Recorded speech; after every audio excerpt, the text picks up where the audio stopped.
This year's WrestleMania 41 in Las Vegas is gonna be a banger. I mean, there was times when I was riding high on the product, and I'll tell you the truth, I started believing the tea leaves, and I got a little bit scared about maybe like this year's WrestleMania wasn't going to have the WrestleMania that we all thought was going to be going down. We were all wondering, who was Cody gonna have a match with at this year's WrestleMania? Was it going to be Roman? Were they going for a three-peat? Run it back one more time. Was CM Punk finally going to get his WrestleMania main event? The John Cena rumor was coming out and running strong. But there was a time period. I think a lot of people were down on WWE after the WrestleMania pre-sale. They found out that, what TKO was going to be doing with the company, and that is basically, we are going to make as much money as we can. And WrestleMania tickets at a premium this year were out of hand expensive. Just huge. There's no doubt in my mind that WWE is going to come out on Monday during Monday Night Raw, maybe even some sort of a press release on Tuesday, bragging about how much money they brought in to the city of Las Vegas, how much money they made themselves. They found a way to blow this up and make it bigger than anything I can ever imagine. But when you're charging $1,000 to sit in the highest section of a football stadium, I think it's out of hand. I think that honestly, they got to give WrestleMania back to the people. I know that there's dads out there that want to take their sons and daughters to see WrestleMania. I bet there's people who live in the city of Las Vegas. They just cannot afford to go to WrestleMania, even though it's not really that far out of the way. It's in their hometown. There are no $25, $50 seats. There's nothing out there that's really affordable. But when you put that aside and you just look at what WWE is running out there, I think at this point there's 10 matches named for WrestleMania. Am I going to lie to you and tell you that all 10 of those matches are bangers? No. But I can honestly tell you off the top of my hand, I think there's 6 matches that I honestly really care about. And even though I am really scared about the fact that I've never been to a 2-day WrestleMania, where basically like you go to the show, it ends, there's a long intermission, and then you come back the next day. And you have to be geared up for another year of WrestleMania. I can honestly tell you a lot of Monday Night Raws that I've shown up to where I'm out of voice. Like, I got nothing left in the tank. So I don't know if I have to prepare myself for some matches where I'm fake cheering and I'm not yelling for wrestlers during their entrances. That's one of the things that I'm going to have to worry about is how the heck I'm going to be able to do it. I think they knocked it out of the park. When it comes down to it, Roman Reigns versus Cody might have been one of the sexiest main events that they could have put on the stage for WrestleMania 41. Cody, basically your John Cena of today, your white meat baby face, could do no wrong, goes out and wrestles each and every night. Doesn't matter if it's Raw, SmackDown, house show, pay-per-view, SummerSlam, WrestleMania. He's going to be there. He's going to put his body on the line. It doesn't matter if he's hurt, he's injured, he's sick. He's going to put the championship on the line. He is a wrestler's wrestler doing it the right way. You got to give it up to him for that. Roman is basically your movie star. He's, got the company, through the last, we'll say 4 to 5 years, with the company on his back. So many people, they didn't like that babyface run of him being the makeshift John Cena, where people just, booed him out of the arena. They wanted him to turn heel. They wanted him to turn heel. They wanted him to turn heel. He finally turned heel. And it was everything that people promised. He was going to be the biggest star of the company. And people were going to love him, even though they hated him at the same time. But they chose to go in a separate direction. John Cena, he came out at Money in the Bank last year in the summer and basically said that it's time. He's going to put his career out there, and he's going to say that this next year is going to be than this last year. I think that when he was in the ring, maybe he delivered the promo wrong, maybe he slipped on the tongue, but he said this year's WrestleMania is going to be his last WrestleMania. There were so many people who thought until the post-show press conference that he was retiring at WrestleMania, and that was going to be his last show.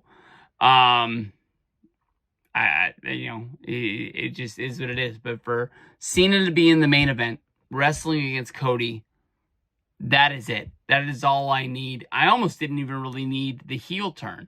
The heel turn made sense when Cena came out and he started, going at the people who bashed him, the people who loved him, just basically going at everybody. So there would be like no stone unturned. Cena hates everybody right now. He just, is fed up with the way people have treated him his entire career. No matter what he gave, it wasn't enough. And they always just tried to push and take more. People said that, when he turned, it would be different. He would have a different theme. He'd wear different gear. And he's like, you get nothing.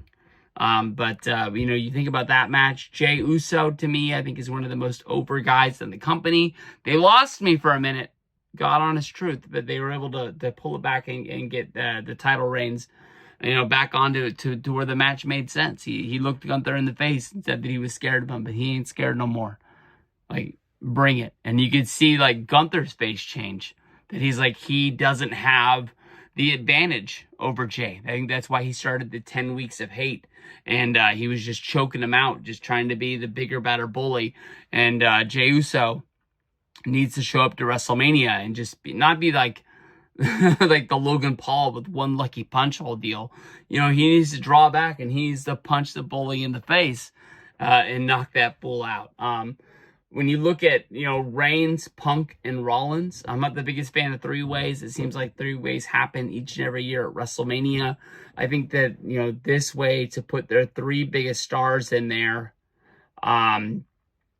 is a really big match. It deserves the main event Saturday night. I'm not the biggest fan of calling them WrestleMania main eventers when they main event night 1 and night 2. But it seems like that is what WWE tries to treat them as. But I think they're too locked in. At this point, Randy Orton is looking for somebody. I heard on a podcast today that they thought that Nick Aldis, the GM, the former Magnus from TNA, should get the match. I understand you're looking for something you need to stand in. The GM, to me, isn't the guy that I would put out there. I would look at a guy like Carmelo Hayes. Does not make a lick of fucking sense. But I think Carmelo Hayes is going to be a big star in this business. I think he has to, take his licks because WWE is not really good at elevating people from NXT to the main roster and giving them a place to go. Every once in a while, a guy will come in and have, a little bit of a run. But then you can almost see it like clockwork. All of a sudden, one day, they're like, oh, we don't have anything else for you. And you just start not appearing on Raw, not winning matches on Raw. And you're at the bottom of the barrel and you're looking for something. They were probably pitching ideas and this, that, and the other. But even if Carmelo loses, I think that it would be awesome for him to be on the card. Other than that, it'd be tough to have it make sense. But you guys got guys like The Miz, a former 2-time WWE champion. He doesn't have a match at WrestleMania. R-Truth, a guy who's been around almost as long as anybody. He doesn't have a match at WrestleMania. I don't know. Orton's just kind of screwed. It might end up being just some sort of segment that turns into a fight and somebody getting hit with an RKO. I don't know if you use A-Town Under. Is that them? They do a Waller effect with Austin Theory, and maybe he RKOs both of them. That ended up might being it. He just might have thrown the short stick, but with Kevin Owens getting injured, I mean, that's a big loss for WWE, and especially to find out that close to WrestleMania honestly really sucks. I got heated up to this Tiffany Stratton versus Charlotte Flair match. I think that one is going to be really good. I'm looking for Tiffany to get the win there, but after what happened with them like hurling insults at each other on SmackDown, that better be a fight and not a wrestling match. I want to see some hair pulling. I want to see some face slapping. I don't want to see any lockups. I don't even really want to see a moonsault. I don't want to see flippy things in the ring. I want to see a punching and kicking match from these two girls that, you got one of them saying that, she's 0-3 in life because of her divorces. That one hit hard against me. And then also, you've got, Charlotte saying that the other girl's boyfriend is DMing her on the side. That's just, beyond the point of cool. But Braun Breaker is going to be featured in his first WrestleMania. I'm really pumped for that. That guy is a star. And I mean, like, I would have given that guy the Money in the Bank briefcase after that huge spear on Carlito on Monday. That was just awesome. Seeing Finn Balor, one of my, favorite wrestlers that got me through a dark time in the wrestling business. I'm not going to say that all of his stuff during my dark time was great. I got mad when he was fighting for the Intercontinental Championship at WrestleMania, but I think he was wrestling against guys like Randy Orton, Seth Rollins, in these multi-man matches, but I just was yelling at my TV at the time. This guy is a star. Why are you not treating him like one? Just one of those things that doesn't make sense to me. And I don't know. I would love to see whatever's going on with the Judgment Day happen, and then I have hopes that it's going to make him a bigger star. And even if Braun loses this match, I see him getting elevated up the card. And at the end of the day, it doesn't really matter.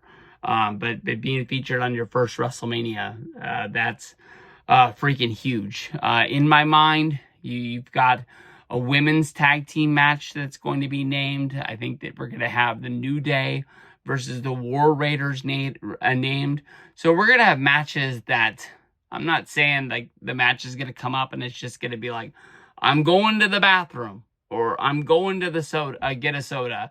I think that if I need to do those at that time, I'm not going to be 100% worried that I'm missing anything, because it is kind of like just like a Raw match on a big stage, and every show has to have a few matches like that. It is what it is, but we'll have to see. WrestleMania 41, I'm pumped. This isn't any big prediction video or anything like that. It's just saying, like, damn, this is gonna be fun. Hey, what is up, everybody? This is Stevie Breach coming to you here today, leaving work on a Thursday. I got 2 days off before coming back to work Sunday, Monday, Tuesday, Wednesday, of course, taking off for WrestleMania. Gonna be having one heck of a weekend. I pretty much have everything packed, but I know I'm gonna open that suitcase probably 2 or 3 times to go through it one more time to make sure that I still have everything I need in there. I'm going to have one heck of a weekend. I'm seeing Sal from the Impractical Jokers. He's going to be doing his comedy show here in Sacramento on Saturday. And then I'm not quite sure if I'm going to go Friday or Saturday. We have a big card show in downtown Sacramento. It's going to be really, really fun. Go there. The last time I really didn't see any wrestling stuff, which is kind of like what I am collecting more than anything else now. But, hey, could be a little bit different. Oh, you know what? Last time I lied. I bought like 5 autographed cards last time. I remember that. But, today, we had, Nick Aldis. Yeah, he's the guy from SmackDown. Former Magnus, the GM of SmackDown. He came out and he basically said that, we got another match for WrestleMania. I think we're at 11 matches now, more than likely. I know that Friday they're going to add the women's tag team match on. I think they're working their way towards 14 matches, 7 matches a night. It's going to be fun. 2 strong nights of wrestling. There's enough matches that I really, really care about them, and they're going to keep my interest. And there's a few of them that I can look around and be like, hey, I got to go grab a Pepsi. I'll be right back. But this match is something that I honestly really, really care about. It is Damian Priest going up against Drew McIntyre. In my mind, I can't really think of these guys having a rematch or coming back together since WrestleMania 40. Of course, we had Drew McIntyre beat Seth Rollins for the World Heavyweight Championship in the opening match of WrestleMania 40. CM Punk, who was there doing commentary. Drew McIntyre kind of wanted to rub it in his face. CM Punk made him pay for it, and then Damian Priest came down. He didn't just, scrape the carcass off at the ground from Punk leaving him laying, but he went into the ring and handled his business and cashed in the Money in the Bank to become the World Heavyweight Champion. I love that backstory. That, a year later down the road, that's why I was kind of really hoping for Roman versus Seth as a singles match to be this year at WrestleMania, because I kind of wasn't really thinking about it. And then the second I saw them lock eyes on each other in the Rumble, I was like, this is the match that I want to see. This is going to be freaking awesome. But I really don't remember Drew and Damian Priest, coming, face to face. Of course, Drew ended up getting injured himself. And Damian Priest kind of held the championship until SummerSlam, and he lost it to Gunther. But this is going to be fun fighting action. I can honestly tell you that I missed what happened in this storyline. I don't know why Damian Priest... No, I apologize. I was looking at the street light, waiting for the green light to go. But I don't understand why Drew McIntyre is running around with an eye patch as of right now. Why he is cosplaying Pirate Paul Burchill. I don't know if it is something happened during their match. Maybe he fell into the stairs, much like Rey Mysterio or Aleister Black. I know over in AEW they love the eye patch. I remember Santana having it. I remember Dean Ambrose having it. Bryan Danielson having an eye patch. But it fits Drew McIntyre. The only knock on it is that it really, really looks like Paul Burchill, especially with him wearing the leather jacket. But these are two guys that really don't like each other, and I think they're going to go into battle for a while. If you really think about these guys being SmackDown guys, I think we're going to be in a weird situation after WrestleMania. The way that I kind of see things going down at WrestleMania is, we're going to have Jey Uso defeat Gunther for the World Heavyweight Championship belt. That's a belt that's normally on Raw. And I really see John Cena beating Cody Rhodes. Cody is a guy that honestly gets to kind of like fly back and forth by the seat of his pants whenever he wants to be on Raw. He's able to be on there. I know that they had like the open free agent signings when people were able to sign with Raw or SmackDown, and people were kind of jumping back and forth. Those kind of seem like the only people as of right now that are really locked in on where they're at. But people are still able to jump, whenever they think they have a storyline to put them in. But win, lose, or draw,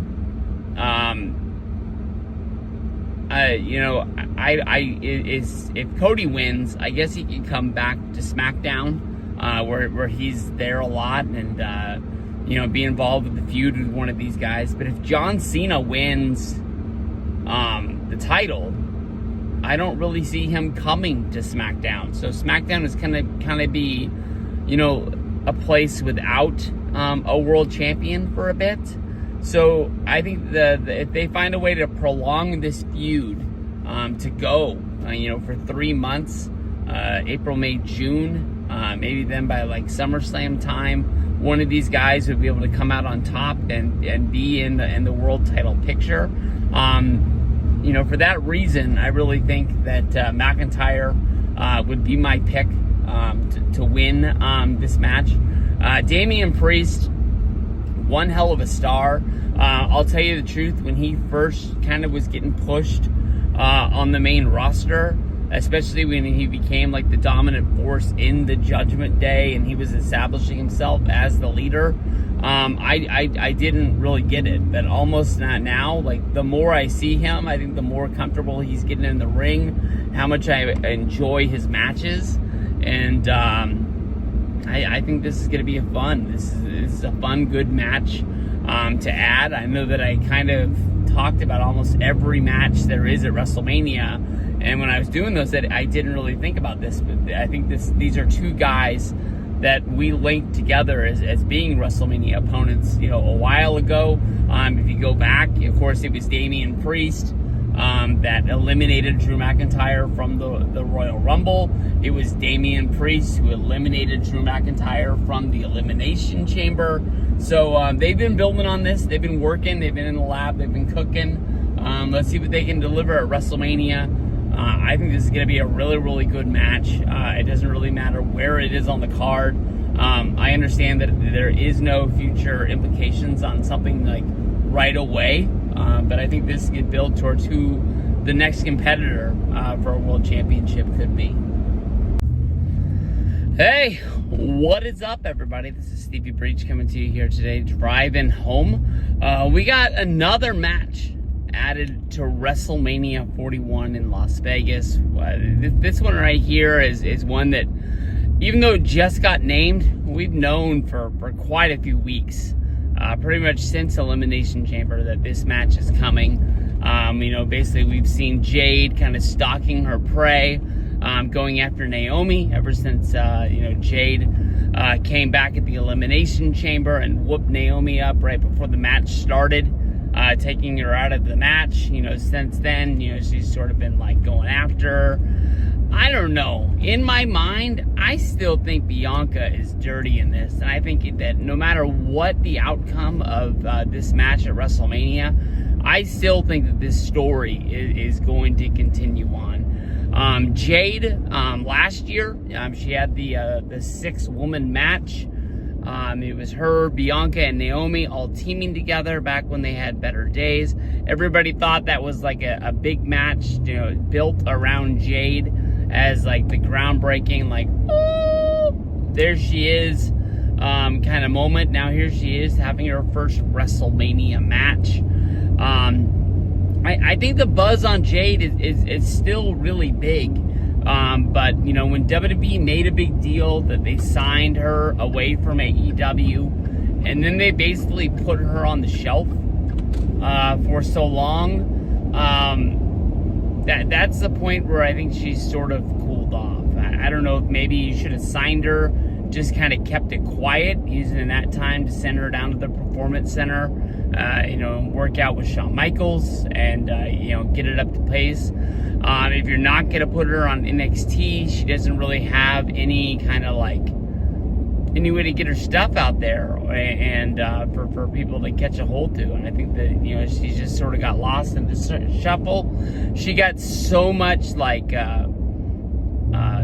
praise, I guess you can say, because of the fact she was, one of the big names that jumped from AEW. People sparking this up this a huge war between the two. I think that this year at WrestleMania, I think it's going to be a match that definitely goes, back and forth. But I think in the end, what if Jade has Naomi locked in some sort of submission lock or something like that, and she's bringing the pain to her, and at that point, basically, that's when Naomi snaps, and she basically says that it was all Bianca. And that is when, Jade the Terminator, turns and she's like, oh, now we're going for her. And I really think that this match is going to have an outcome, basically with the three-way that I'm hoping they're going to announce tonight between Bianca, Rhea, and Io Sky. I think that match is basically built for Bianca to get the win, get her championship slotted at the top, and that started getting Jade focused right in on building towards the storyline. This storyline probably got changed a bit. It went a little bit off track when Jade got injured. So who knows where it's going to wind up, but you got to think that they bring Jade in. They gave her so much, there's such a big spotlight on her, just having her show up to shows, and you never really saw her working out or wrestling, but it was such a big deal that she would pull up and walk into a pay-per-view, and it's like, oh, what's going on? Is she ready? Is she almost gonna be getting into the ring? But we saw that teased for so long, and I think the first one that was teased, before we saw her second tease, we felt like it was just forever. But we'll see. I think Jade is a blue chipper that I think that they definitely push and build the right way. Could be a big name in the women's division. Right now, they're kind of packed. I mean, Tiffany Stratton has taken big leaps this year. Rhea Ripley's one of the biggest names in the world. You can't forget Liv. There's a lot of them in that division that are really, really good. It's probably almost at its peak where it's been, and the whole time I've been a wrestling fan. I know in 2016, people were saying it was really, really good when you brought those rookies in. You had Charlotte, you had Becky Lynch, Sasha Banks. Bayley came in after her. I'm not sure if she debuted in 2016 or if it was put on the shelf until 2017, because she sort of once they left NXT, Sasha was still there, but once Sasha put her over, and they left Bayley there, so they pretty much wouldn't gut the whole NXT system down there. But yeah, I think this is gonna be good. It's gonna be fun. It's not like one of the big matches that it's I can't wait to see, but I think it's gonna add to the card of WrestleMania. And this is Jade's moment. Jade get the win. Hey, what is up, everybody? This is Stevie Breach coming to you here today. I wanted to give you one more last video about WrestleMania 41. It's kind of like an exclamation point on the video before I put it out. Pretty much all of the matches have been named for Raw and for SmackDown. The last thing that is left out there is that since Kevin Owens came up with his neck injury, they're no longer going to be having the Kevin Owens versus Randy Orton match at WrestleMania 41. I don't think it's a huge knock to the card, but it does leave Randy without a match. I thought that it was going to be a really good kind of number 2 match on the card, either Saturday or Sunday. Just two guys, respected veterans, go in there, give us one hell of a match, but they just beat the crap out of each other. The four corners of that ring was not going to be able to contain them. More than likely, you could see them brawling into the crowd, brawling up the aisle, up to the stage. They were just in a huge disagreement, and I think they were just going to, beat each other up. And, Kevin Owens, one hell of a respected wrestler in my mind. I remember when he was coming up through Ring of Honor, he was one of the guys that a lot of people were talking about that made me sort of, tilt my eyes that way and kind of watch the indies for the first time. When he came up through NXT, he was a Universal Champion. That was a real big surprise to me. He had one hell of a run, and my hat's off to him. I hope that he does return to WWE sooner than later. His podcast interview that he did with Robbie from Barstool on My Mom's Basement, excellent. Really, really good. I believe the timetable that he put was just under a year. That kind of really does surprise me. You always got to be wondering about the neck issues. You think about Daniel Bryan. You think about Edge. You think about Paige. They were all able to come back to wrestling. But, Daniel Bryan and Paige had to leave WWE to basically be able to do it. Edge took a long time to get cleared, as well as Daniel Bryan. But my hat's off to him. There's a lot of surprises that people are hoping for when it comes to WrestleMania 41. The three big names that are out there on the table you've got Aleister Black making his return from AEW. You've got Rusev making his return from AEW. And people even think that Nick Aldis is going to step up and fight him, the former Magnus from TNA. Last night on SmackDown, I did not watch. Honestly, I went to the Sacramento card show in downtown Sacramento. My buddy Mike texted me and said that Solo Sikoa came out and he was asking to take Kevin Owens' place. I believe that set up some sort of a tag match on SmackDown. I haven't been able to watch yet, but there was no match card picture tweeted out last night or this morning, so I'm guessing that Solo probably took the loss. I'm a Solo Sikoa fan. I'll say it. I'm out there. I like the guy.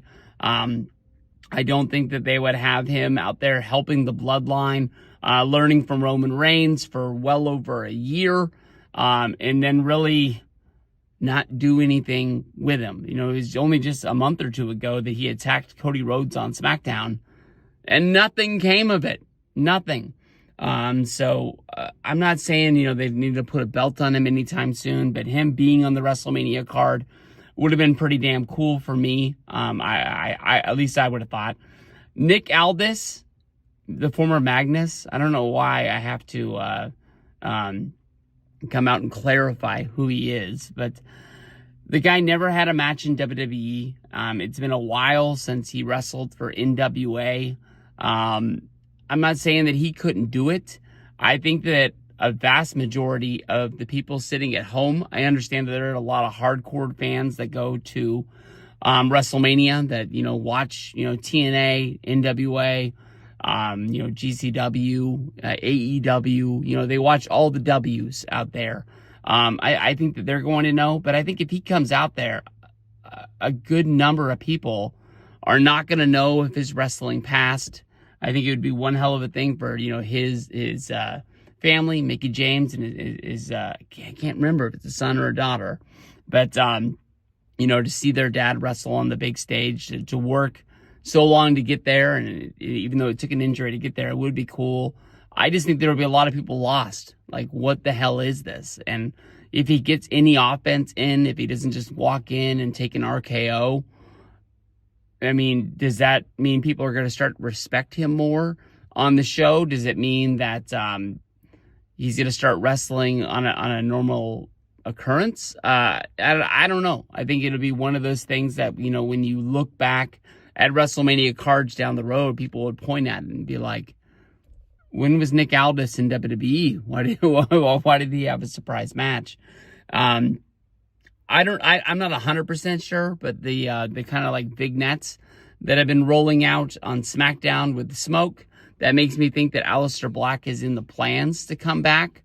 To have him come back, there was a lot of people when he was in WWE, people thought he was going to be the next Undertaker. And when he went to AEW and he started wrestling with the House of Black, he sort of got stuck in a role where I can't even remember the last singles match the guy had. So not having those guys in WWE, you know, what level is he going to be at? I always thought that he was a really good wrestler, but somewhere in AEW, he kind of got lost in the shuffle to me, so I just haven't seen a whole bunch. Same thing with Rusev. People thought when he went to AEW, it was going to be like, you know, taking the governor off of the car, and it was just going to be like, you know, speeding down the freeway as fast as it could.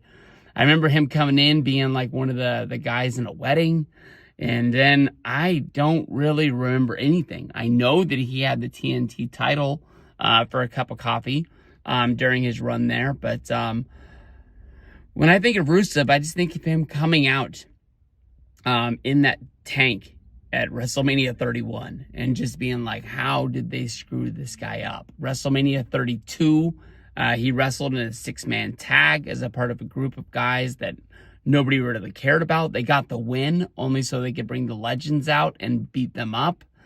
And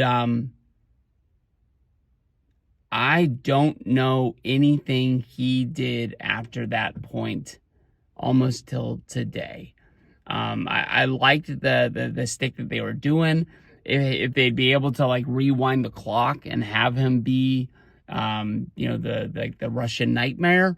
That'd be freaking cool, but I don't know if you can put the toothpaste back into the tube once it comes out. So I'm looking forward to seeing what comes down for this. I wouldn't be surprised if they turn this into like Randy Orton coming in and like hitting the RKOs on the Hall of Fame guys. I don't know. I just don't see there being a match with one of those three options. If I had to pick one, I'd pick Aleister Black. But I think that would rush his debut. And then kind of might leave them in a spot of like having to change the course of what they thought his debut was going to be. And how do they get him back to be in there? Because I don't think Aleister Black is going to beat Randy Orton at WrestleMania. So if you bring this guy back, big return, but loses his first match, what the hell is that all about? Hey, what is up, everybody? This is Stevie Breach coming to you here tonight. Adam Pearce made a few matches last night on Monday Night Raw. One of them in the back was basically Rey Mysterio versus Grande Americano of the American Made. Rey Mysterio went into the back, basically said that Grande Americano was making fun of his Mexican heritage, and he had to step up and he wanted to have a match against him. You know, Adam Pearce basically said when he wanted to have the match. Rey Mysterio said WrestleMania. My first thoughts all of a sudden was this is how they get Rey Mysterio onto the WrestleMania card. The guy's a legend. He's a WWE Hall of Famer. The guy deserves to be there as long as he wants to be there. You can see that he's working a lot less and less. You know, sometimes I'm wondering if it's because of like an injury, and like every match he has, he kind of gets hurt. Last night, he wasn't even in the match with Grande Americano, American Made, and the Creeds. He was just outside, kind of like with the LWO as a manager. But because of what went down, of him putting, I couldn't even really figure out what it was. Was it a metal plate? The thing didn't look that thick. Was it like a rock? Almost no matter what it was that got put into Grande Americano's mask, it came down, and it seemed like it would have hurt him as much as it would have hurt his opponent, but it doesn't really make sense. But my overall real thoughts of this match is, does Rey Mysterio know? Does he not know? I mean, like, he was basically saying that, Grande Americano has been making fun of his heritage his whole career, his whole life. Rey Mysterio has wrestled in Mexico. He's wrestled in Tijuana. He came up like in Southern California. He wrestled at that big When Worlds Collide show, which was in Los Angeles. He wrestled for Lucha Underground. He wrestled for WCW. They had a ton of luchadors there. Does Rey not know? Does he think that he's a real dude? Does he not know that it's Chad Gable? Is he like falling into this whole thing? I mean, even Pat McAfee and Michael Cole can't contain it. They're just basically saying that that's Chad Gable. Never once as a masked gimmick like this, where we're not supposed to know, but we know. With Captain America, with Hulk Hogan, with the Killer Bees, with the Machines back in the late 70s, early 80s. With JYD Machine, with a Hulk Machine, with all these guys, putting on like the Machine mask and coming back during Andre the Giant suspension and wrestling with the Machines. How does he not know? I'm guessing that in this match, this whole thing is going to end. I'm guessing that Rey's going to get the win. Rey's going to unmask Chad Gable. And it is what it is.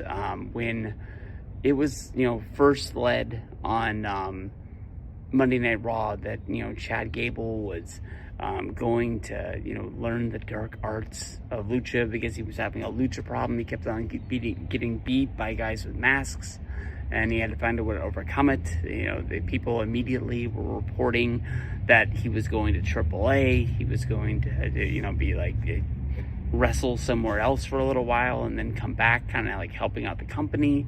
And then immediately when he didn't show up there, people were like, well, you know, plans changed. I honestly think that he just took the 3 weeks off to build up this Lucha Americano or Grande Americano character, to bring him back, to sell some masks, have Rey Mysterio get a WrestleMania 41 match.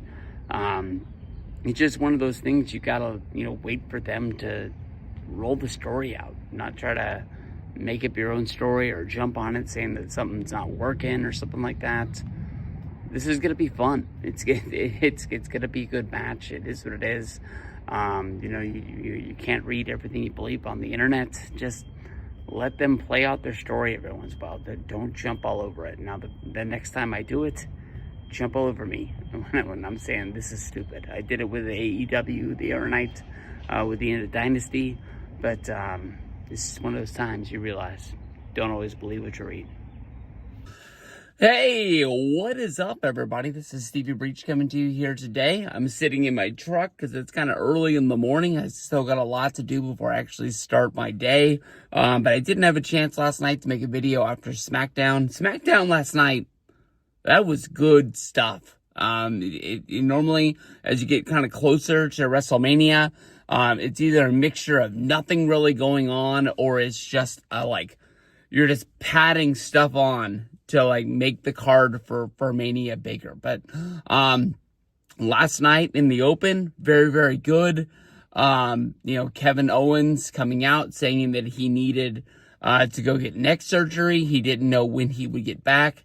Kevin Owens is a guy that I followed for a really, really long time. I wish I would have followed him more when I was first hearing about him and Ring of Honor. Everybody remembers that final battle video for him and El Generico, leading up to their ladder war match.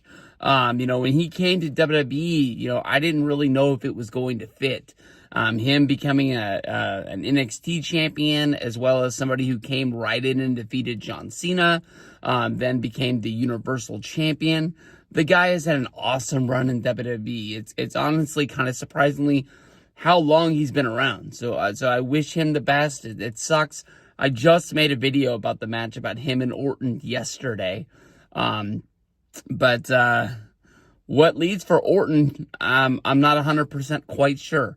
Orton, my seats at WrestleMania, I would love to get an upgrade. I'll be your opponent if you can get me a little bit closer to the ring.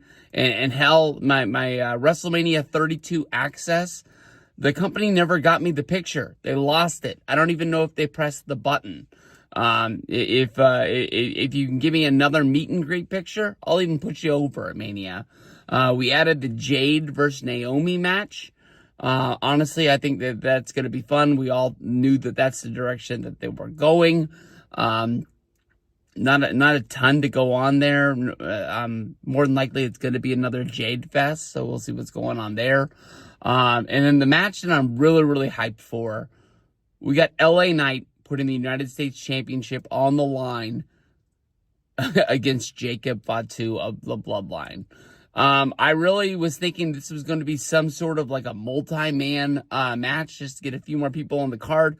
The fact that Jacob Fatu got a one-on-one match for the United States Championship, I honestly think that is awesome. This guy has just came into WWE and he has been a full-out storm. He has basically just surpassed Solo Sikoa as the leader of the new Bloodline.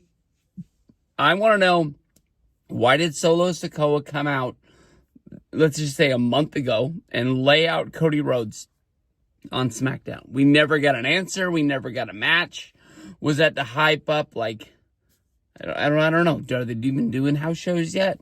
Was it for that? Was it just, they just, nah, we're just not doing it. Cody never even just came out and laid out Solo in the back or anything like that. It just dropped and done.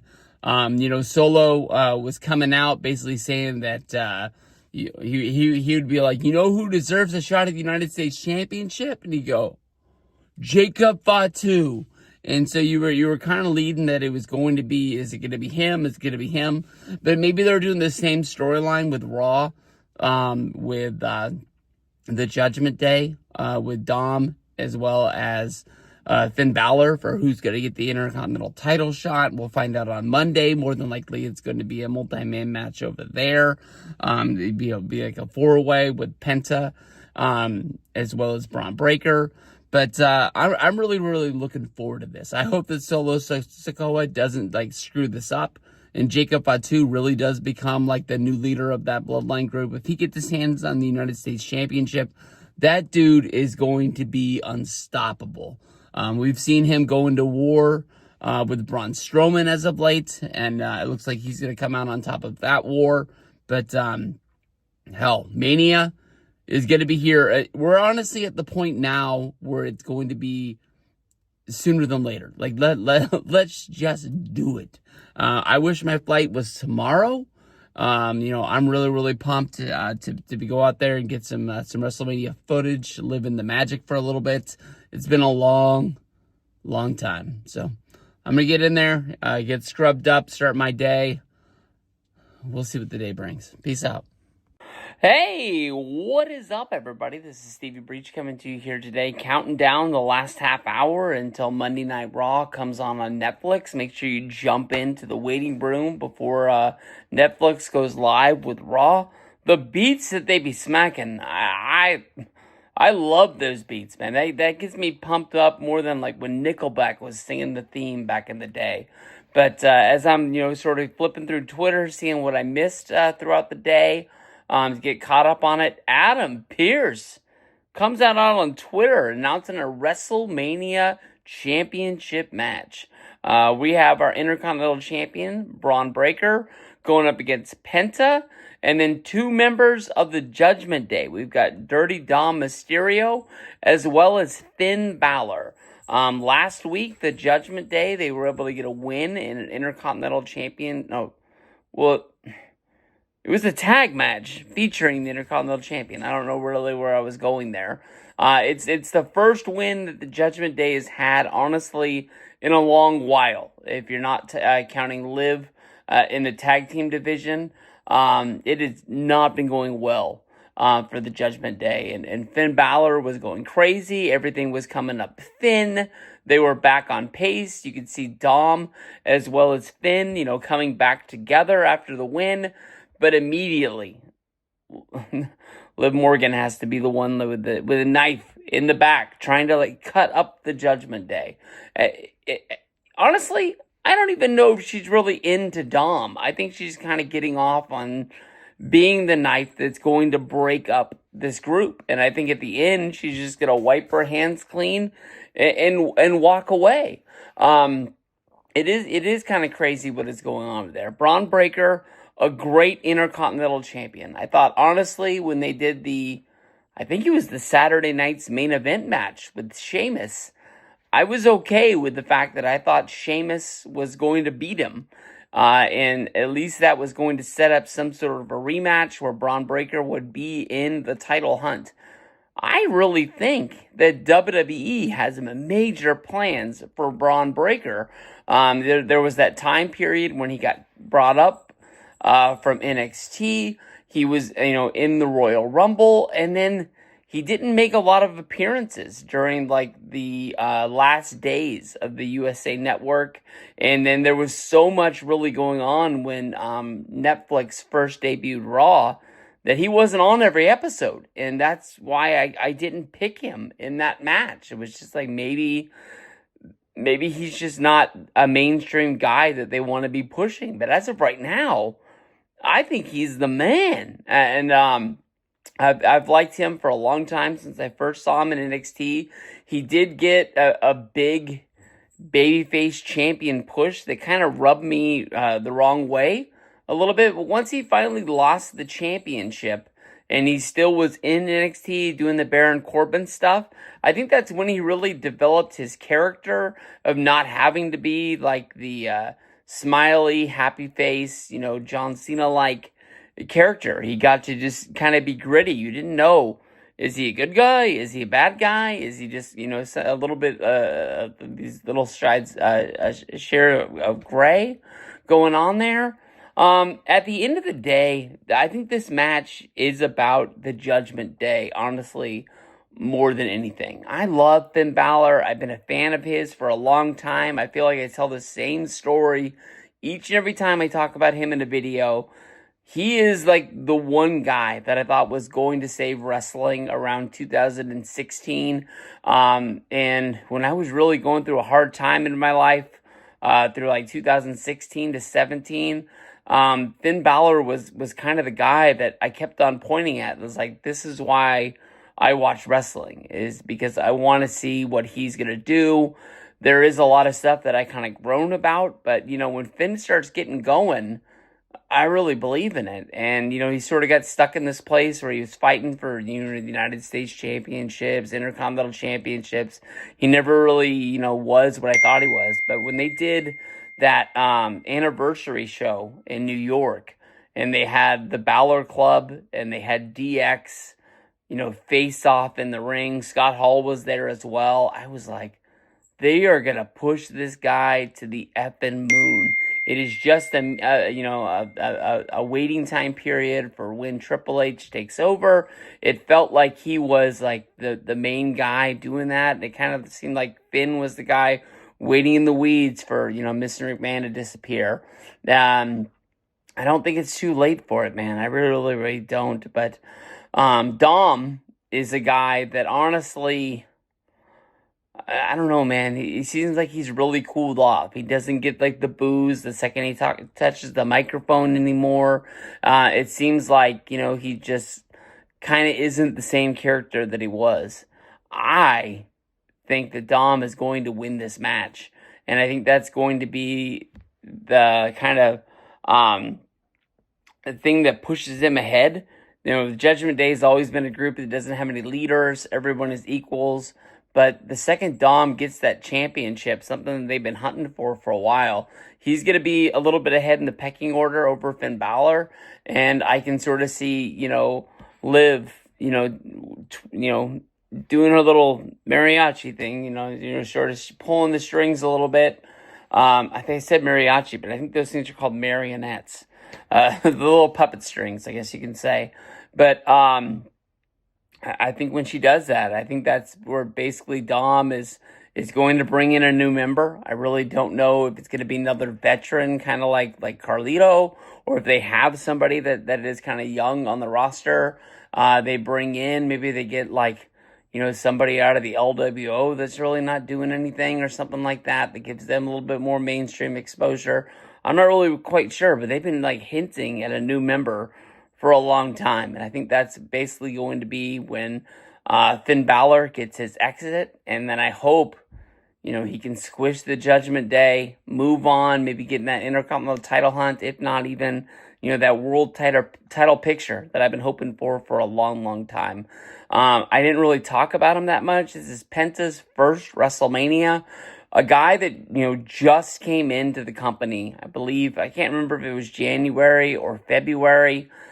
For him already to be on the WrestleMania card in the Intercontinental Championship picture, that they think the world of this guy. They've been looking for, a mass superstar to sort of take over the reins for Rey Mysterio. They keep this guy around on the roster. I don't know if he's feuding with New Day anymore or really what is going on. Sometimes I don't even know that he's hurt. And he's not on the main roster. He's on like the IR. Dragon Lee looked like somebody they wanted to do it with. They sure the hell were pushing Kalisto like crazy, like 9-10 years ago. They've just been really looking for that one guy to take over and fill that role. I did see somebody picking him to win the match. I don't know. I just think this is about the Judgment Day. Be really surprised if Dom doesn't get the win. That's who I'm picking. Dom Mysterio. This year's WrestleMania 41 Hall of Fame class is a serious change to what we have seen in the past from past WrestleMania classes. Normally, we've seen almost 10 WWE wrestlers / groups / tag teams go into the Hall of Fame, whether it's while they're at their end of their career or once they have been passed away. as like part of their legacy wing. This year, it seemed like they really trimmed down what they were doing, but they've also gone back to their roots, and basically made the WWE Hall of Fame its own event, standing off to the side.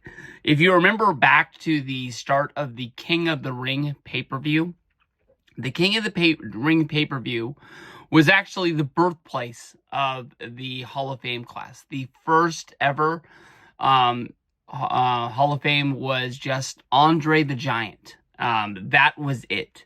And each year, when the King of the Ring came around, they named somebody into there and just had a solo group. They would normally have a ballroom in the city that the King of the Ring was going to be in and hold some sort of a presentation. It reminds me a lot of what the TNA Hall of Fame banquets were like back in their day. As much as people made fun of those events, with the wrestlers paying to attend, as well as the fans to sit around, eat dinner, and then listen to a few speeches. That was the roots. I think that the Hall of Fame really changed WrestleMania 20 when it was at Madison Square Garden, and it honestly really felt like they let anybody in. But then each year, they still had main event guys in order to put in. I mean, you had Hulk Hogan and Roddy Piper at WrestleMania 21.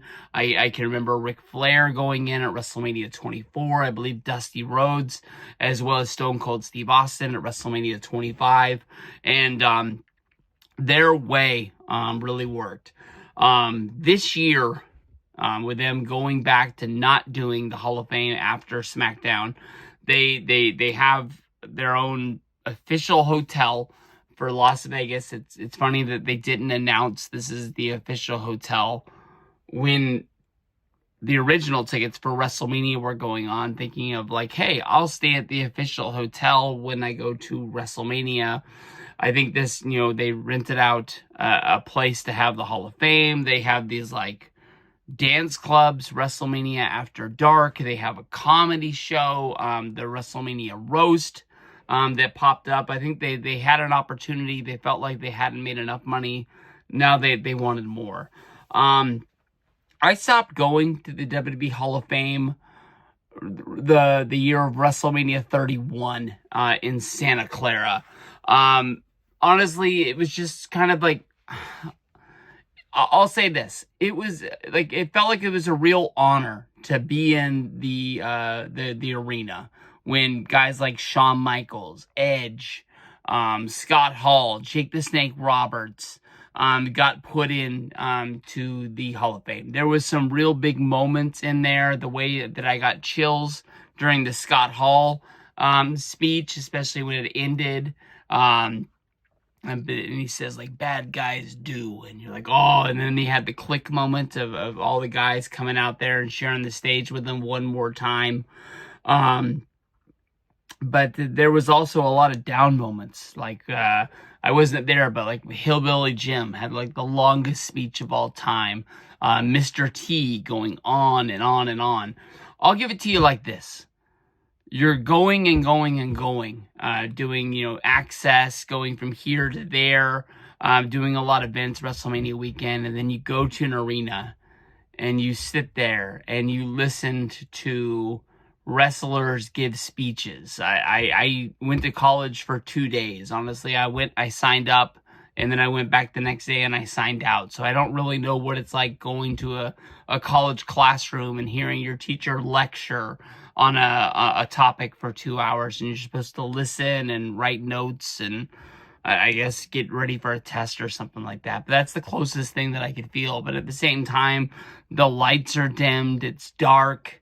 You're trying to give them your attention so you're not playing on your phone, looking at things like that. So I've seen people fall asleep at the Hall of Fame. I mean, that's just the God's honest truth. Doesn't matter who is up there, but it is what it is. So I kind of told myself I wasn't going to go to the Hall of Fame. I've watched a few of them on TV when they were on the WWE Network. I remember Goldberg. I remember Kurt Angle.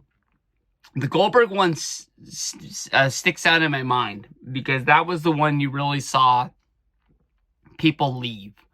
And I don't know if it was because it was later in the day. I don't know if it was that wrestlers, didn't respect, didn't like Goldberg. He hurt people. It didn't seem like he really cared about the wrestling business. But that was the first one where the place, gutted out. The Hall of Fame this year starts at 9:30 p.m. That's scary.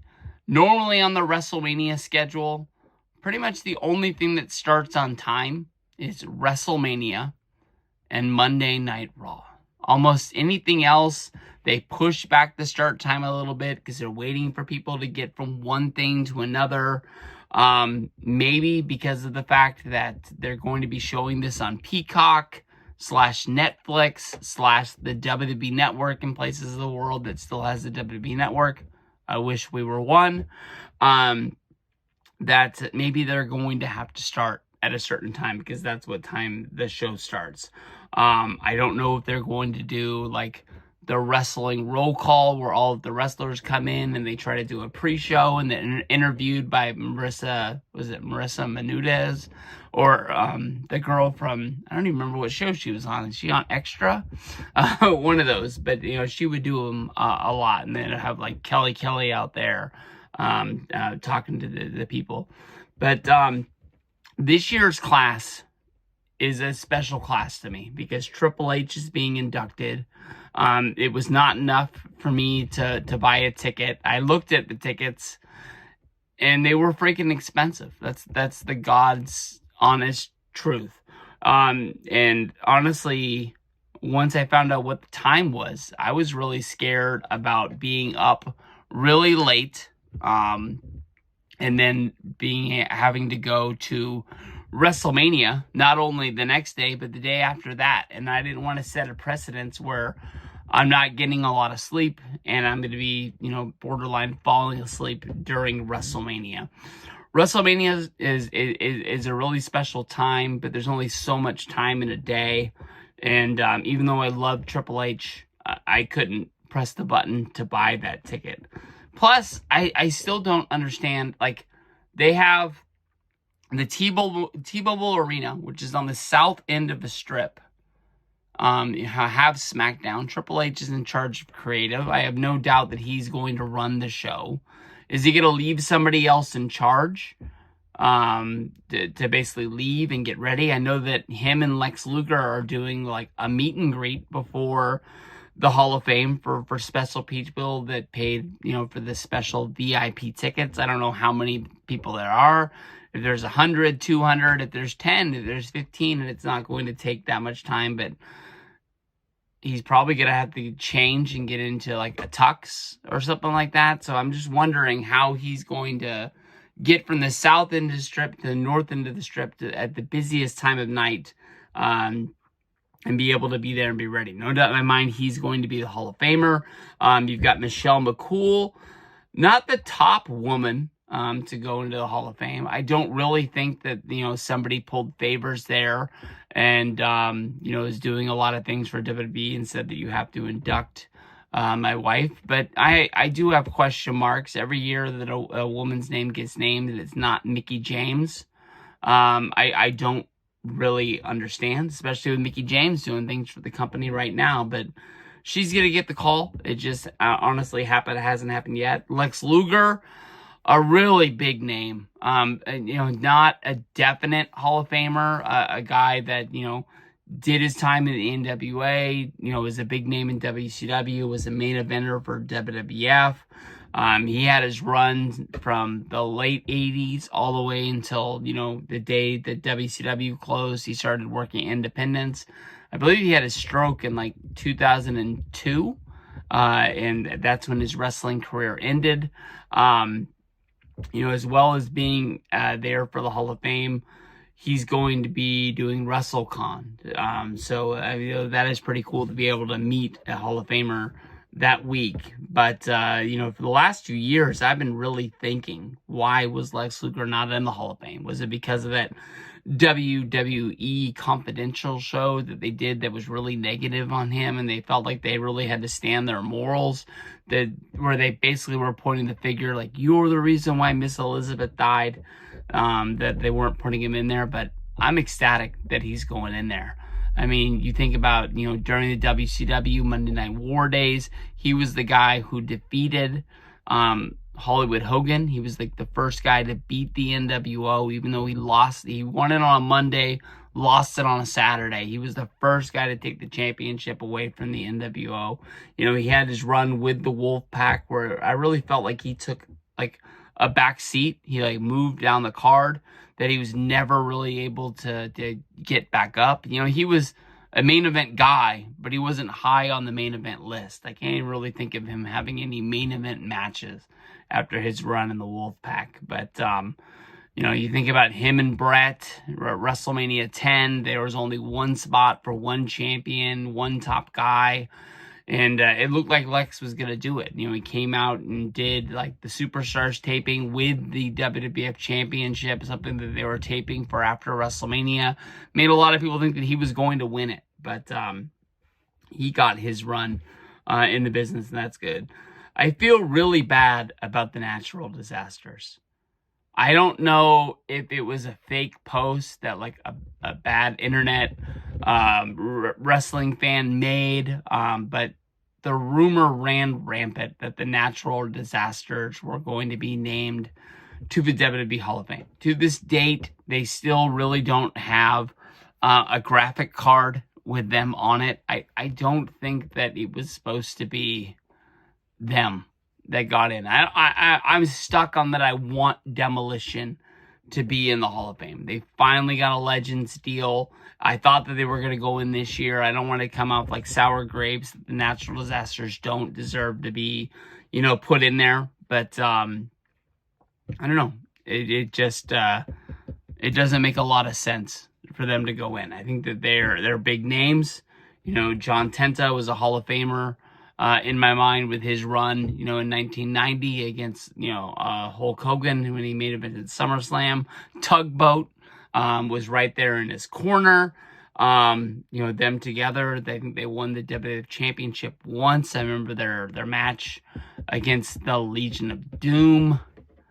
I don't have a ton of memories of them, but being able to put both of them in there at the same time, I'm not going to be kicking rocks about it, but I almost feel like some sort of like wrestling meme ran rampant. They felt sorry, and they put him in because I don't know, it just doesn't really fit. They put their first match in, Brett versus Austin. In my opinion, it's not the biggest WrestleMania match of all time. It's not the biggest match of all time. I honestly felt like at the time that it was, it's a damn good match, but I felt like it was a way to get Austin and Brett in the Hall of Fame, to be able to say that they're going to be there. The biggest match of all time, even though it's not the best match, is Hulk and Andre. Hulk, a lot of negative press. People, he walks out there, they're going to boo him.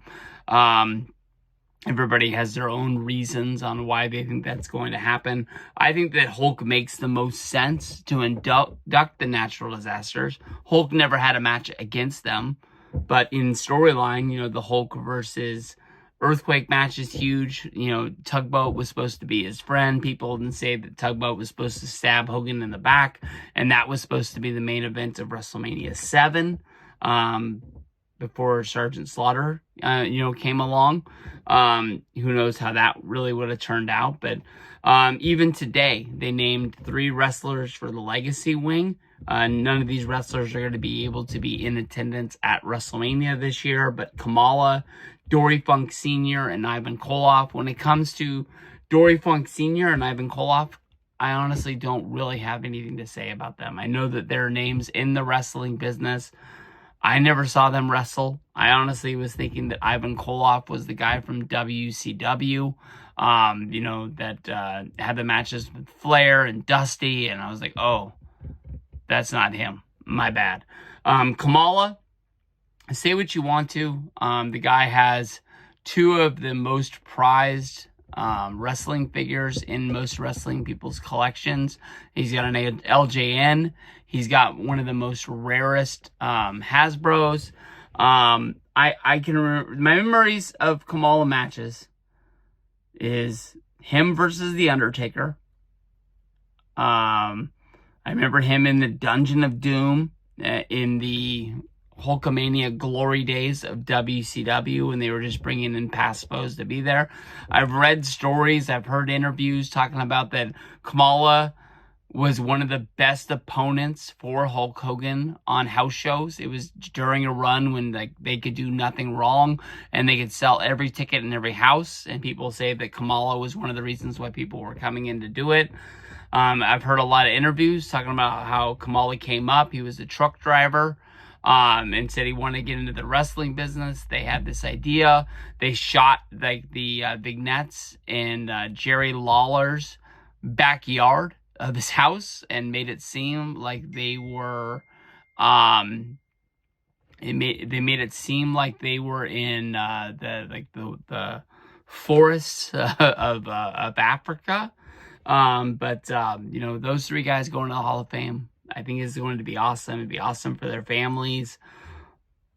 All three of them, you think they make 3 figures for them? I don't really see a line of Kamala figures or Ivan Koloff figures. Maybe they'll put them in the video game, something like that. But I don't know. That's the Hall of Fame class. That's the long and short of it. I mean, you're going to have Triple H, Michelle McCool, Lex Luger,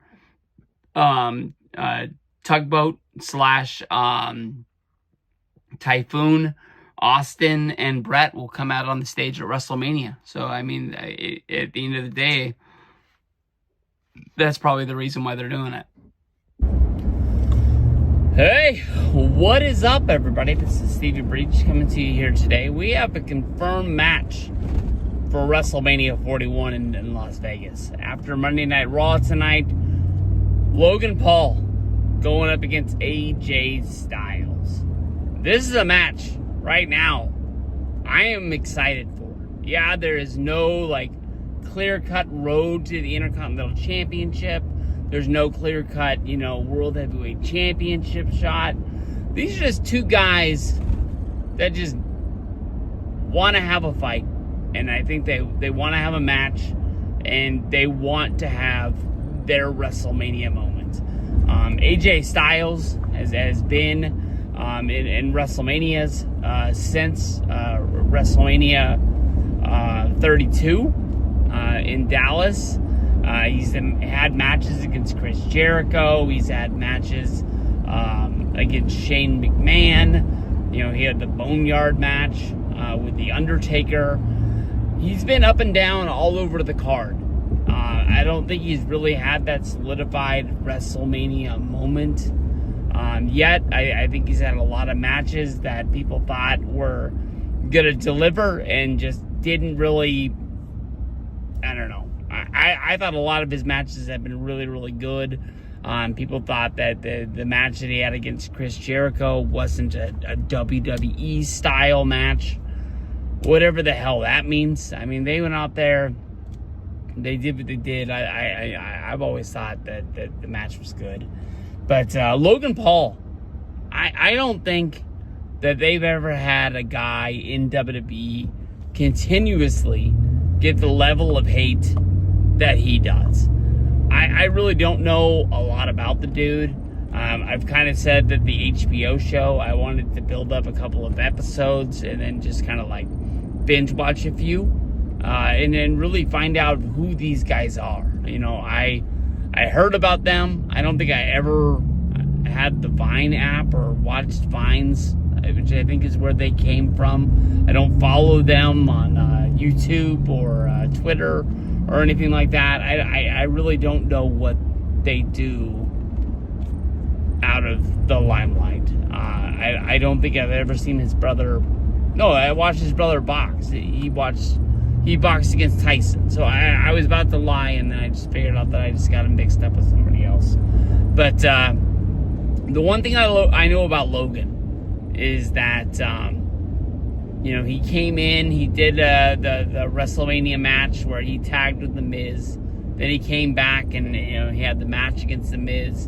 I thought he was just like, Johnny Come Lately, a guy that, came into WWE as a celebrity, but wasn't going to be around for the long haul. But, I can't really remember the last time the guy had a match that didn't just blow me away and steal the show.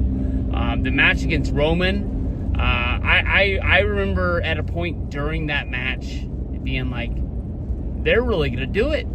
They're going to let Logan Paul be the guy who beats Roman Reigns, and I believed it. I thought that maybe they thought that the news attention would be worth it, and he landed his one lucky punch, but he knocked out Roman Reigns and he won the title. He didn't have to hold it that long, but I thought that's what they were going for, to bring in the people that buy Prime energy drink or Prime hydration drink, to bring those people in that listen to his podcast, that he is the champ. Since then he's been United States champ. He lost that at SummerSlam last year to LA Knight, but this is a match I'm looking forward to. I'm really hoping for some sort of like a Ricochet-like moment from the Royal Rumble with the high flying, but I think AJ could be a guy to kind of mentor Logan during the time leading up to this match. They kind of teach him like what he needs to do in order to put together a good one. I don't know really where this fits on the card, Saturday or Sunday. It could be the opener. I think all we really know is that Owens and Orton is going to be on night one. It's going to be main evented by the Punk, Roman, and Seth Rollins match, and then Cody versus Cena will main event night 2. But I mean, I think you can put this match in the opening match either way, and that's just the way it's going to go. I don't know. Logan hasn't really won the last 2 matches that he's in, so that's the part of me that hopes that he gets to win, to heat him back up towards being somebody that, everybody just loves to boo every time he comes out there. Kind of like when Dominic had that run where he just, anytime he was anywhere near the ring, people just booed him, or anytime he touched the mic, they wouldn't even let him speak. It seems like he's cooled off a lot since the whole Rhea Ripley thing. I think that he was still getting it, when he first got with Liv, and now it's just kind of just, whatever. He's not really doing a whole bunch, but maybe if he wins the Intercontinental title, it'll be different. But, I don't know. I mean, AJ, when I think about it, I can't really think of him having a big WrestleMania win, having a big WrestleMania moment. When he first came into WWE, for WrestleMania in Dallas at 32, I really, I didn't think he was going to be around forever. I mean, I kind of thought that he would have a 3, maybe 4-year run and then call it quits, and then just, go home and retire in Georgia. But, I mean, this guy, winning the WWE Championship in his first year in WWE, there was so many rumors that, WWE didn't want to sign him because of his age, and he had only wrestled for TNA. They would have to get him ready for, WWE TV. They'd have to send him to the Performance Center, and he would have to work in NXT for a year. And he was already this age, so by that time he was that age. And WWE doesn't like to put people that age on TV and blah, blah, blah, blah, blah. I mean, there was times when I really felt like maybe AJ wasn't, the flavor of the month that WWE wanted to push anymore, but the guy's so good, he always just rises to the top. I mean, he's AJ freaking Styles. So I want to see that guy get the win. It's hard to pick, which one, but I think AJ getting that moment, getting the big win, I think that's what I'm going for at WrestleMania. Hey, what is up, everybody? This is Stevie Breach coming to you here today. I made a video probably about 2 weeks ago talking about the Tiffany Stratton versus Charlotte Flair World Heavyweight Women's Championship match. Just saying that basically I didn't really understand what the story was. I needed something to get heated up. I don't know if it was just basically going to be Tiffany is your women's champion and Charlotte won the Royal Rumble and chose to go after that belt. So I thought that was kind of going to be it, but I was like, man, there's really nothing going on. Then all of a sudden, SmackDown this week, and people are saying these girls are shooting on each other and they're throwing jabs back and forth. Honestly, I think that they're at the point right now where they're just trying to get some excitement for this match. I think that Charlotte is one of the best women's wrestlers that I've ever seen. I've always been a Charlotte fan. I understand there's a lot of people out there who just think that she's out there and they're trying to make her number one, and sort of like the same thing with Roman Reigns back in the day, that they just want to see somebody else, and that's why they've gotten behind, Becky Lynch so much in the past, and they're just trying to move on. They're basically, I think that run that Charlotte had in, let's say, 2016, where she just beat everybody all the time and held that belt for so long. She did drop it twice to Sasha and Bayley, but as soon as she dropped it, she basically won it right back so she could have the pay-per-view record of winning continuous matches or whatever the hell that streak was. I never thought that really made a whole lot of sense. So they were counting all of her pay-per-view matches, but not her Raw or SmackDown matches. But I thought the same thing about Undertaker's streak, how it never really made sense how, Taker wasn't able to lose at Mania, but he could lose at Night of Champions or Backlash, and nobody seemed to care because it wasn't WrestleMania. The second that the whole thing ended, and that basically Charlotte was basically saying that, Kaiser was in her DMs, I basically just kind of threw this match out the window. To me, honestly, after something like that gets thrown out, and then especially Kaiser says something that, denying the fact of, that's not going on, this isn't a wrestling match anymore. This has to be a brawl. We're not going to see flips. We're not going to see, somebody, doing a moonsault up at the top to the outside. That stuff should be out the window. These women shouldn't even be waiting for the entrances. They should be running towards the ring and taking each other out. If you're basically going to be saying that somebody's boyfriend is coming after you in your DMs, or we're not going to see a technical wrestling battle anymore. This should be a fight, and I'm not really 100% sure that's what we're going to get. This all started with basically Charlotte saying that Tiffany was a carbon copy of her because she was away. People were, liking her because of the fact that she reminded her of herself, and that basically she can do flips, she can do moonsaults, and people were just like, oh, this is like Charlotte-like, and that's really all she is. I made a prediction in that last video, same prediction I have now. Charlotte's been great. She's done a lot. She's done it all. And I don't think she's at the point of her career that she's going to be turning it around. She's only been on the main roster in WWE for, 10 years. I'm sure that she's got a lot left more in the tank as long as she can stay healthy. No more injuries. But I think this year, this is her putting Tiffany over. Tiffany's going to be getting the wins. But my mind on this match changed. This can't be a wrestling match. This can't be like Randy Orton and Triple H at WrestleMania 25, where they start, by locking up inside of the ring. I mean, Triple H had, gone into Randy Orton's home, vandalized it to attack him in his own house in front of his fake wife after Orton had, I think that was the year that he, locked up Vince and Triple H with handcuffs to the ring, and then delivered the RKO in the middle of the ring to Stephanie, kind of like crossing the line.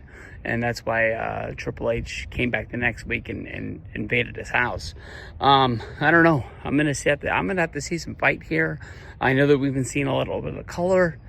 People are saying that this match needs color, which kind of surprises me. We'll have to see what comes up. WrestleMania 41, I got Tiffany getting the win. Hey, what is up, everybody? This is Stevie Breach coming to you here today. We are rolling on down the road. Last night, Monday Night Raw. I've been listening to a lot of podcasts today talking about wrestling. I'm really, really fired up for WrestleMania 41. I have moved my flight up yet once again. Now I'm going to be getting into Las Vegas Wednesday about 1 o'clock in the afternoon. It's going to leave me a lot of time once I get there to check in. There's a few things that I want to check out, but I want to feel the magic. there ain't no other way to say it. I really, I'm looking forward to getting there. We are counting it down. We got 7 days until takeoff now. My bags are pretty much packed. I'm waiting for a few more cards to roll in for WrestleCon. But I'll honestly tell you that I've gotten a lot of props, that I was one of the few people that picked Jey Uso to win the Royal Rumble. I really, honestly, when I was watching the product, I really thought that it was, everybody thought it was going to be that. A lot of people were hoping for John Cena. I was hoping for John Cena, but it just seemed obvious. Ever since Jey Uso won the Royal Rumble, maybe the first appearance on Monday Night Raw, that dude was over. And then we started the 10 weeks of hell from Gunther. Gunther basically promising that he's going to beat Jey down and choke him out for 10 weeks until Royal Rumble to remind him that he does not have a chance. And I thought it really took the wind out of Jey Uso's sails. I thought that Jey Uso, that dude just was so over. And he had his match against Austin Theory. He had his problems with Grayson Waller. And I kind of was thinking, I'm not a booker. I just watch a lot of wrestling. To me, it would have made a lot of sense if, you just would have had Jey fight against Kaiser. I know that other guy from Hyperion got released. He's not around, but have him beat, some sort of former world heavyweight champion. Just have him win freaking matches. As long as he's winning matches, you can have Gunther beat him up to remind him that the date is coming. But last night, I really think they saved everything. I'm not going to say that, there was people out there that were complaining, why did Jey Uso win the Royal Rumble? Why did Jey Uso win the Royal Rumble? Worst Royal Rumble winner ever. I don't know, man. You can point at guys that are on there and wonder why they won the Rumble. I thought the Jey Uso thing made sense. The guy's moving merch. He's still moving merch. He's guy's been in WWE, honestly, for a really, really long time. Kind of almost the same reason that Kofi Kingston won at WrestleMania 35. I'm not saying it's like a career achievement award or anything like that, but I think last night they really got the train back up on the tracks. Takes one hell of a man to look another man in the face and basically say that he's scared of him. And that's coming from somebody who had that guy on the ropes twice. Jey would have beat Gunther last year and this year for the Intercontinental Championship if it wasn't, for his brother interfering to make sure that he wouldn't get the shine that he wasn't going to get. And then it was almost like Shawn Michaels. He made one mistake in the Saturday night's main event match, and that led to him not getting the win. But it showed you that, Jey is not a goof. He's not like an internet meme. I'll tell you the truth is, I know what a meme is. I don't really know when people say that, they're turning into a meme. I don't even really know what that means. But, they were saying that about him, that he was such a goof, and I thought the dude was good. I always thought the dude was good. He just started wearing glasses that people wanted to buy. and they kind of were merchandising it better. The Usos were in WWE for a really, really long time. I remember the Usos penitentiary shirt. I wanted that thing.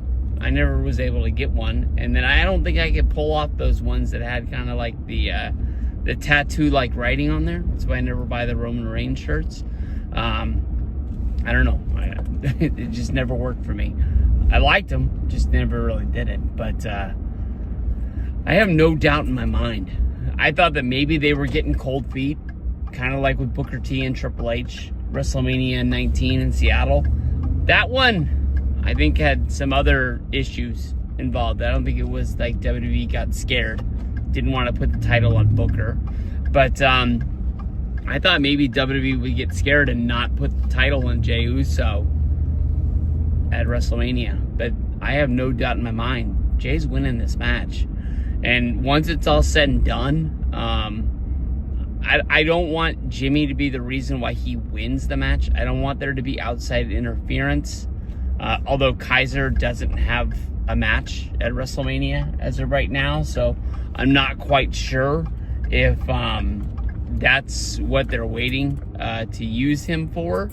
But I mean, if Kaiser runs down, you got to think that Jay's going to run, and I don't think they want to lock him out. But I think it would be one hell of like a WrestleMania moment of like once the match is done, you know, you have the Usos standing tall with one championship belt, especially with last year. They were divided. Now they're together. You know, one of them is on top of the world. I don't think you need to start like an Owen Hart jealousy angle. I just think that he could have his back, but knows that his brother doesn't like always need him to be there. But it's always nice, you know, when your brother is there helping you when your back's up against the wall. I don't really know what Jay's title reign is going to be like. I don't want him to be like a transitional champion or just a blimp champion that like loses the title back to Gunther next month. I want him to have a run. I hope that it's not like Randy Orton's first run after, you know, winning the belt at SummerSlam after beating Chris Benoit in the match that we were not allowed to talk about, I guess. But I really think he's going to do it. And I think that's going to be freaking awesome. So that's going to be one WrestleMania moment. I think really like the Usos standing tall, holding that belt high. Peace out. Well, we finally have our direction going with the women's championship of the Monday Night Raw brand. I don't think anybody has really been thinking that it is going any other way, but Io Sky is going to defend her women's championship in a three-way with Rhea Ripley and Bianca Belair. Bianca Belair did everything she could to try and keep Rhea Ripley out of this match. She broke it down. Basically, she wins the Elimination Chamber, gives her a one-on-one shot. You know, when Rhea needed to get her rematch, Bianca Belair stepped in. She was the special guest referee. She did exactly what she was supposed to do. The match ended disqualification. Bianca has a hill to cry on right here. She deserved a one-on-one shot. She's really not going to get it. Adam Pearce brought everybody down to the ring. He announced that it's going to be a three-way. I don't understand how these women were surprised. Rhea Ripley was the only one that was gracious to say thank you. Bianca Belair was upset. Io Sky, she seems upset, but she's not really worried about beating anybody out there. The real story of what is going on is basically that Io Sky does not want to be ignored. She doesn't want to be looked at as a non-factor in this. Rhea Ripley shoved her out of the way of her and Bianca Belair. She looked like she was going to storm out of the ring, only to jump up and hit like a missile drop kick off of the ropes. And these girls are going at it. We got a match for WrestleMania. We got a three-way. This is going down just basically the way that we thought it was going to. I think that this match is going to feed into the whole Naomi and Jade ordeal. I think that we're going to learn that Bianca Belair was involved in the attack of Jade months ago that took her out being injured.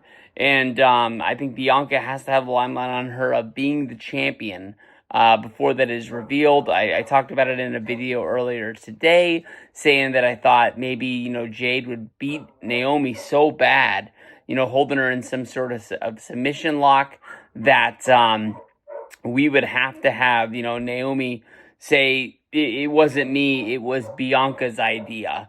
And that's what's going to lead to them, hooking up down the road in a championship shot. Basically, since Jade has been in WWE, you can tell that they want to put the spotlight on her, and she looks like she's going to be a main attraction for the women's division. So we'll have to see what goes down with this one. I think this is a match that's going to have a lot of eyes on there. It's probably the biggest women's match that they have at Wrestlemania.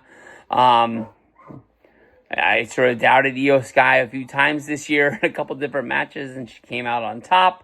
But I still think Rhea Ripley is the main draw of the women's division, but I think the story that they're wanting to tell involves Jade. I think that Jade versus Rhea Ripley is going to be a big match, but that's a match I think they're probably saving for a year down the road for WrestleMania season. So we got our three-way. We got our women's match. It seems like they are in the mode right now of just naming matches. It should be on tonight as well as on SmackDown, and we should figure out this whole card by the end of the week.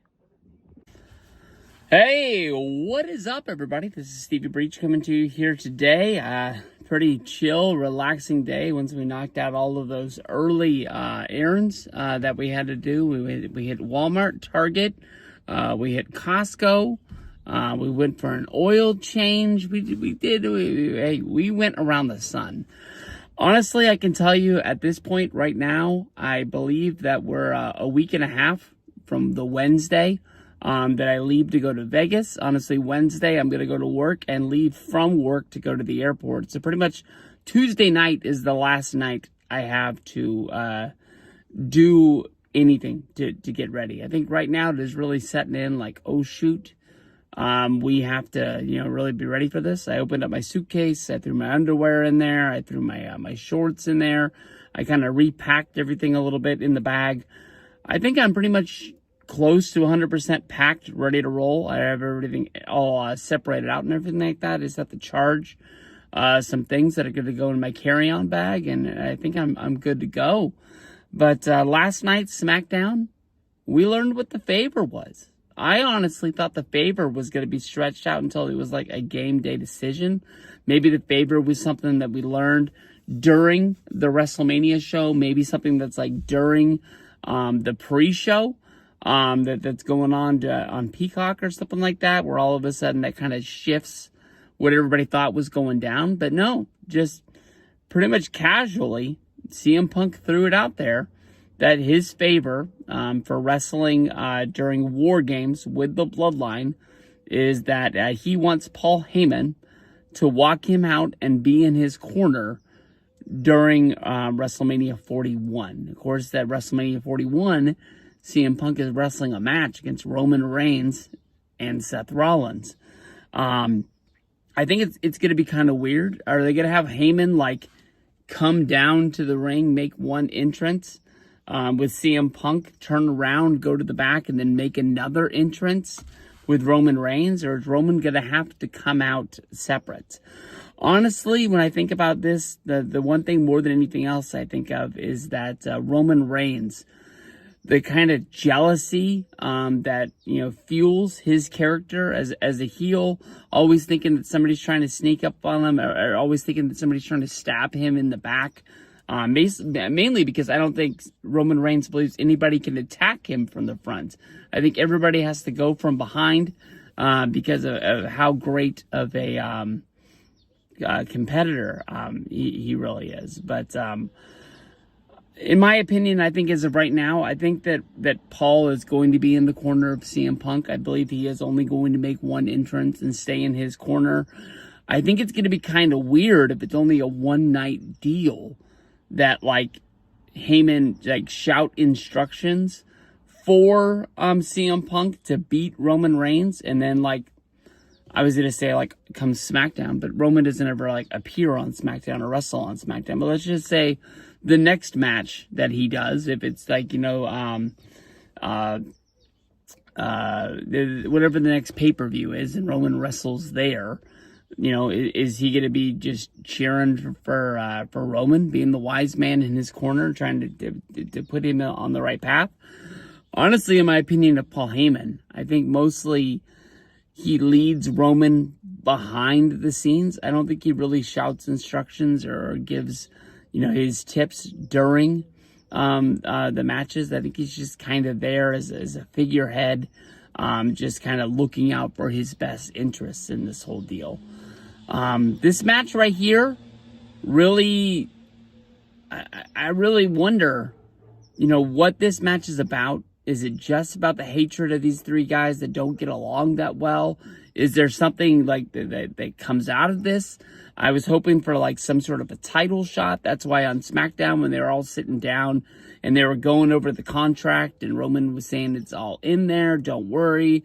Punk was looking for something, and Punk found out that his match was going to be the main event of the Saturday Night 1 show. I think honestly for CM Punk that's a really, really big deal. But I was hoping this was going to be a number one contender or a future title shot. This is a big match for Night 1's main event. For it not to be a title match, not to be a number one contenders match, you just gotta kind of wonder what they're doing this for. I think even though it's not said, whoever wins this match, I think has to come out of this and sort of be a number one contender. I wouldn't be surprised, especially with so many people saying that the main event of SummerSlam is going to be Roman Reigns versus CM Punk. That this match is going to build a bigger storyline that we're going to get a couple months down the road after WrestleMania. That it's going to build to something bigger than the WWF Championship. That wouldn't even be on there. I threw a WWF in there on accident. We're 30 years later, however many years later, they changed the name, and I still get that damn thing wrong. But, you know, I wouldn't be surprised if, you know, Seth Rollins wins this match one way or another. I think that he's kind of owed one. I don't think that Cody's going to come down there and help him. But for as much that, you know, Seth did for Cody, we've seen them in the ring. We've seen, you know, Seth point his finger at Cody and basically say he wouldn't be where he is if it wasn't for him laying his shield down last year at WrestleMania. But I wouldn't be surprised one way or another. You know, just Roman and Punk getting their own ways. Seth finds a way to come out on top. Maybe Seth goes the way of Cody Rhodes. That sets us up for CM Punk versus Roman Reigns. I'm all for it. I'm all for keeping this thing going as long as we can. But deep down, I want a Seth versus Roman match. Anyway, anytime, anyhow. I know that Roman doesn't wrestle that much, and it seems like they're keeping these guys separated. But that sounds damn fun. So the countdown is really on. The countdown has begun. We're around 15, 14 days from actual WrestleMania. So we're probably around 10 days or so from, you know, leaving to go on the trip. So round them up. It's time for Vegas. Let's roll. Hey, what is up, everybody? This is Stevie Breach coming to you here today. I made a video. I wasn't planning on uploading another one today, but I watched a video from my good buddy Jim Nye 888, aka Jim Nye 686 from back in the day. Yeah, Vince is still out there. Yeah, Vince is still making videos, and he was all fired up today. He was talking about WrestleMania 7, why WWE couldn't fill up the Coliseum for WrestleMania 7, why they had to move it over to the sports arena, and it's always been like a hot button. WWE has never really came out and said, hey, we had trouble selling tickets. They weren't willing to really admit defeat. They've always gone with that there were security risks, that they wouldn't be able to get security to be able to cover the Coliseum.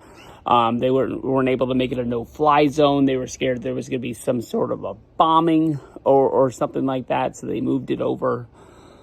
Honestly, Jim, the way that I remembered it was in 1991. the night of the Royal Rumble, the Persian Gulf War started. Everybody remembers Operation Desert Storm. They made all the Topps cards back in the day. It was the first time that, America went to war during my lifetime. I can honestly tell you that I was a scared kid back in 1991. I was 10 years old. I remember writing letters to the soldiers pretty much on a weekly basis. I don't even know what soldiers ever got the letters that I wrote, but I remember that we did that in school for a lot. But if you watch the end of the Royal Rumble live in time, Ultimate Warrior loses his championship to Sergeant Slaughter to really start the whole deal with Sergeant Slaughter being the Iraqi sympathizer. Now he's the champion. We need somebody to stand up and fight for America. Is it going to be the Ultimate Warrior, who is wearing red, white, and blue that night? Is it going to be Hacksaw Jim Duggan? Is it going to be Hulk Hogan? But Hulk talks about them, going over there and dropping bombs, just like the Toby Keith song said. And that was the night that Operation Desert Storm started. Operation Desert Storm ended the month before WrestleMania. I think that honestly, that is when WWE pulled the plug on the Coliseum. They had sold 17,000 tickets at that time. They decided to go into the sports arena because I think they knew that they were running a gimmick that was outlasting the storyline of the world. I understand that, in wrestling, they've used country stereotypes. They had the Russians, they had the Japanese. Everybody, listens to those old shows with Gorilla Monsoon, talking about pulling a Pearl Harbor job, things that they would never say anymore in the world. But Jim, I don't know about the recession. In 1991, I can tell you that I don't remember us being broke or poor in a recession. I'm not saying that money was easy to come by, but I was able to buy my Topps baseball cards and get the bubble gum and drink soda and buy stuff from the ice cream man and stuff like that. So there were no problems in my world. 1991 was a good year, the way that I remember it. So I don't really blame a recession. The Rodney King incident had happened before WrestleMania, so there is one reason to be scared of LA. But the Los Angeles riots didn't actually happen until 1992, when the police officers went on trial, and they ended up coming up not guilty. That's when the people of America, not only Los Angeles, revolted because they all saw the video and didn't believe it, and it wasn't just Rodney King supporters out there. I think it was pretty much all of Los Angeles had just had enough, and it just boiled over into being that. So they would actually be in Indianapolis for WrestleMania 8. It is funny that they weren't able to fill up the Coliseum. Maybe people just didn't want to sit on those concrete steps.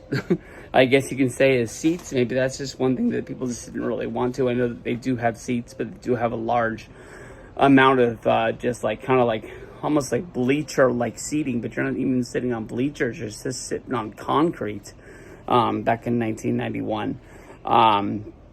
But they were able to fill up the Sky Dome, which was relatively an attraction back in those days because the Sky Dome had just opened up there in Toronto. The next year, they don't fill it up. They don't come close to filling it up, but they still got a lot of freaking people into the Indianapolis arena where the Colts played. I don't know if that's one of those deals where Indianapolis paid them to come, and that's why they came, or if they just thought that was like the heart of the country at the time.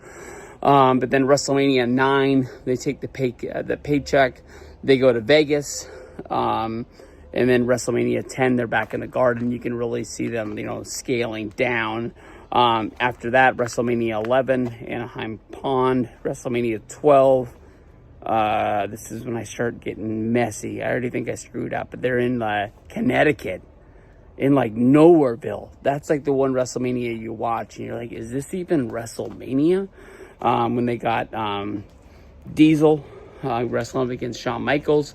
You've got Lawrence Taylor going up against Bam Bam Bigelow in the main event. And honestly, in my opinion, both of those manias are in eras that I really don't love to remember. 11 might be worse than 12, but it's a coin flip to me. I like WrestleMania 9 just because mainly the ambiance of just being able to look around. It's the first time they're outside. There's a lot of big pluses to it, and it's almost like WrestleMania 8 is like me kind of like saying goodbye to the golden era of wrestling before they really move on to the new generation, which I don't think really starts. When did they start pumping the new generation stuff? 10 to 11, I guess you can say. But Jim, those are my thoughts on why they weren't able to fill up Los Angeles. There's a lot of things going on in the world, but I don't really blame a recession. I don't remember asking my dad, can we go to WrestleMania? And him saying that, we didn't have any money.